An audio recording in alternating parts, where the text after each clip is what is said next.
আমরা জানি ভোটের দিন ঘোষণার পরই আদর্শ আচরণ বিধি চালু হয়ে গেছে এবং বিভিন্ন জায়গায় তল্লাশি পর্যন্ত চলছে, কিন্তু সেইখানেই ভোটের মুখে বিপুল টাকা উদ্ধার। হাওড়া স্টেশন থেকে রাজধানী এক্সপ্রেস থেকে এতগুলো টাকা উদ্ধার হলো, 57 লক্ষ টাকা।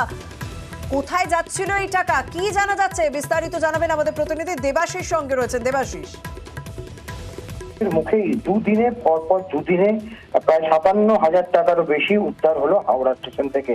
প্রথম অর্থাৎ বৃহস্পতিবার রাজধানী এক্সপ্রেস যখন হাওড়া স্টেশনে ঢোকে, সেখানে 6 যুবক তাদের যখন স্টেশন থেকে নামে তখন তাদেরকে দেখে সন্দেহ হয় কর্তব্যরত আরপিএফ এবং জিআরপি কর্মীদের।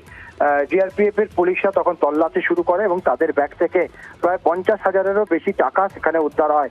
অবশ্য এই টাকার হদিশ বা টাকা কোথা থেকে আসছিল, কোথায় নিয়ে যাওয়া হচ্ছিল, একটু স্পষ্ট হতে চাইবো যে এই 7 জনকে যে গ্রেপ্তার করা হয়েছে, এই 7 জনের কাছ থেকে মোট কত টাকা উদ্ধার হয়েছে?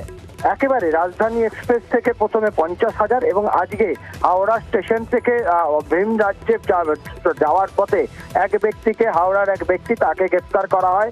তার থেকে 7,000 টাকা, অর্থাৎ দুদিনে হাওড়া স্টেশন থেকে 57 লক্ষ টাকা, অর্থাৎ টোটাল 57 লক্ষ টাকা উদ্ধার করে। এই ঘটনায় 7 জনকে গ্রেপ্তার করে। রাজধানী এক্সপ্রেসে আসা 6 যুবককে গ্রেপ্তার করা হয়েছে। তাদের মধ্যে 2 জন হচ্ছে আমাদের রাজ্যে, 4 জন লখনৌ।